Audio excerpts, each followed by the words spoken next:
guys, so for this video I am going to do a quick comparison / review on the foundations that I have. Most of them are drugstore since I do work at one. I don't have very many high-end products. I'm only just starting to buy it when I really want it or can afford it. So the brands are Maybelline, Revlon, L'Oreal, Chanel, in Makeup Forever. First of all, the Maybelline Shine Free Fit Me Stick Foundation. I am not going to complain about the coverage because the Fit Me range is supposed to be light to medium coverage, so that's exactly what it is. It is pretty lightweight. But the whole Shine Free thing, how it has a powder core, didn't work for me. For anything, it has a more dewy finish. It wasn't matte at all, especially in my T-zone. It get oily like straight away.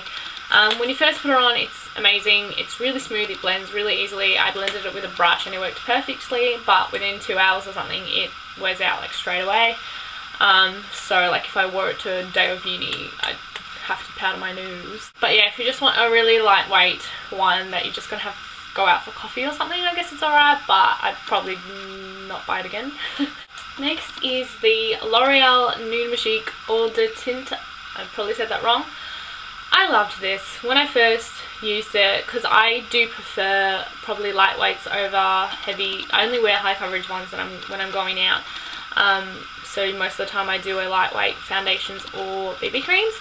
So this, it feels amazing on the skin. You need such little product. Like, it is a small bottle. Usually foundations are 30 ml. This is 20 ml, so it is smaller, but it is cheaper and you use way less product. Like, even it says on it how you like shake it, dab it on, and then you like spread it. You really need like 1, 2, 3, 4, 5, 6, 7 dots or something, and it looks pretty amazing. Definitely lightweight. It is even lighter than the Fit Me stick, but I like it. I am the palest shade, so that does worry me a bit because I'm not that pale, and plus it is a pale ivory, so it's slightly pink.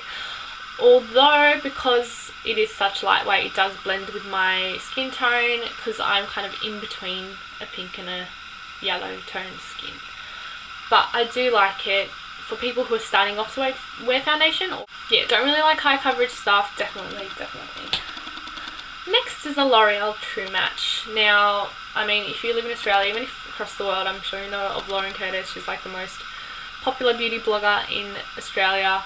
I had always wanted to try True Match, but since she went on about it like so much, I thought even more of a reason to try.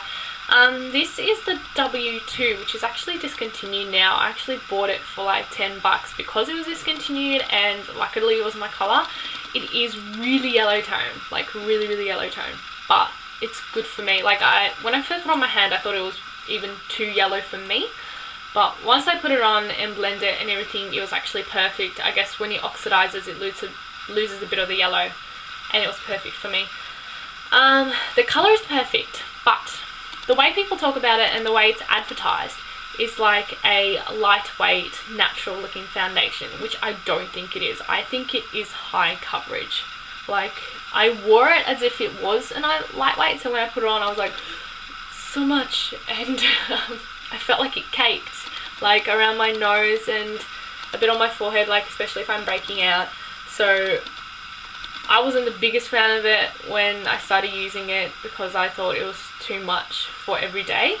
Now that I know what it's like, I do wear it, like I'm wearing it now actually, but I'd wear it as a high coverage because that's what it feels like to me. And it sets really quickly, so like you do have to work with it pretty quick. The thing about it is it says matches skin colour and texture. Now when I wear it, it goes super matte. Like, it doesn't say it's a mattifying one, but the finish is really matte.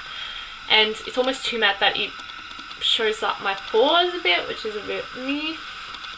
But I don't know if because it matches skin and texture, if my skin is matte and that's what it's matching. But I do have like combination skin, so I don't know. For how much it was raved on about, I don't think I'm that much of a big fan. But I haven't used it that much yet, so I will keep using it. I do like the finish today. I do think it looks pretty good. But the other times I wore it, I wasn't as happy. Next is the Bourjois Healthy Mix. I love this. It has renewed they have renewed the packaging of it now, and it is a glass bottle and has a clear lid, and I do think that looks prettier. But the reason why I bought this old one was I bought it as it was getting repackaged. So this one got discontinued, got sent back, and then we got the new packaging. So I bought it for less than half price. And because I do work in cosmetics, I know, like, we get notices when things are getting discontinued, so it's pretty awesome because I know as soon as it gets discontinued, well, in Priceline everything goes half price, and then if there's a sale on in that brand, that adds on to it. So say this was discontinued and then 20% off, so it'll be down from like 30 to 15 and then 20% off, so super cheap. This is a great medium coverage foundation. It is a semi-matte finish. The colours are way more yellow tone than pink, so it's recommended for people who do have more yellow tone skin. It is fairly high coverage. Long wearing.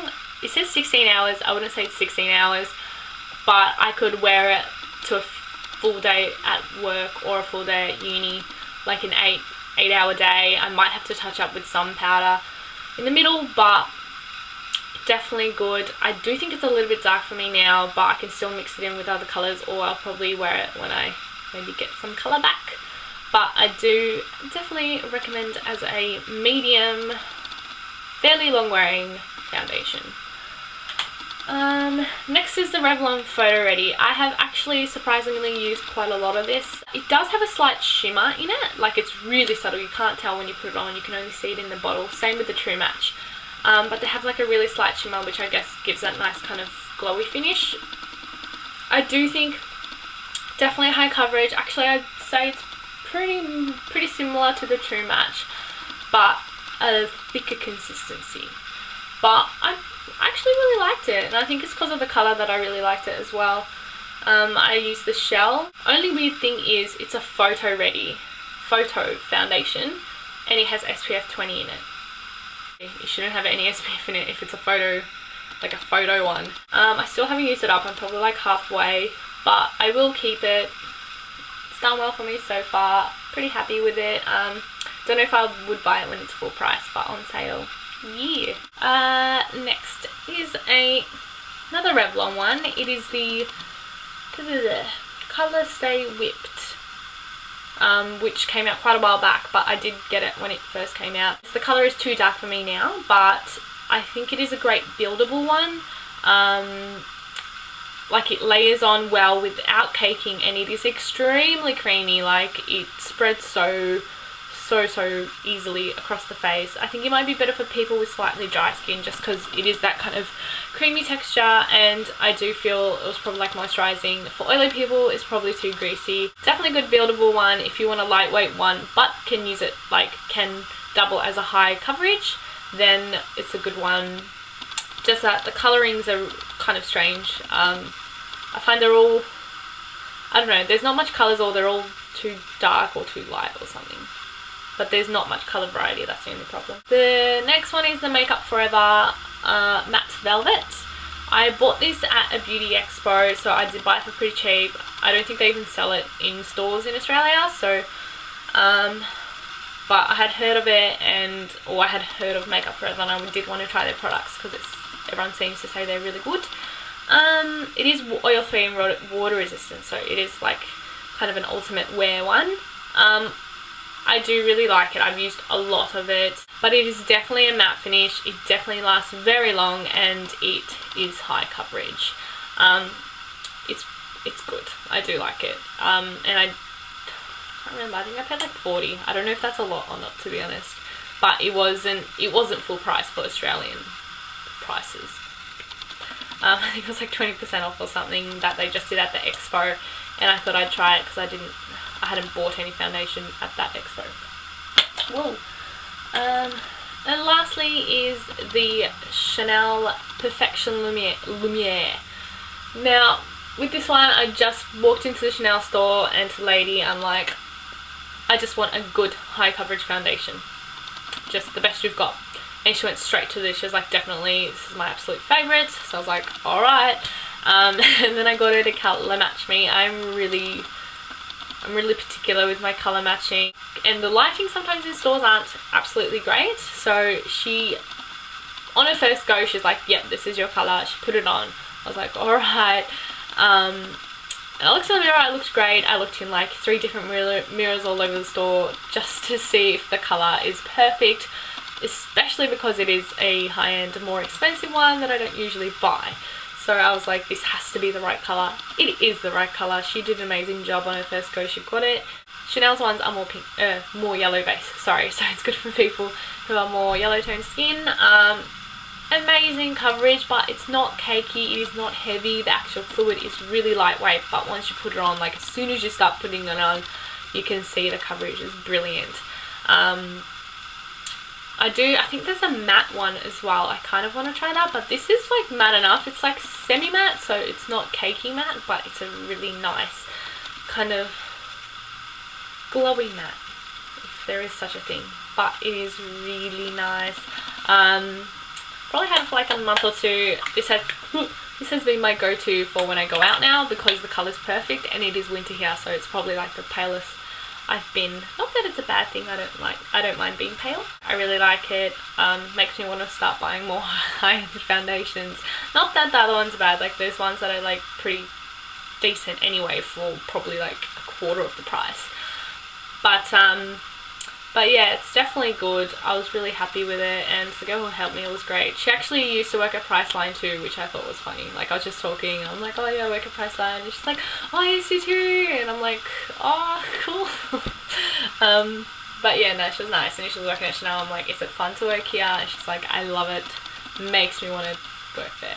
I guess that's about it. That's all the foundations. I hope it was some sort of help, especially if you were thinking about buying one of them and you weren't sure. I'm really honest with product reviews, so don't worry. Like if I don't like a product, I'll say I won't like it. Sorry, no offense to the people who make it, but it is what it is. So yeah, I hope this helped. I have no idea what I'm going to do for my next video, but hopefully it'll be something interesting and fun and helpful.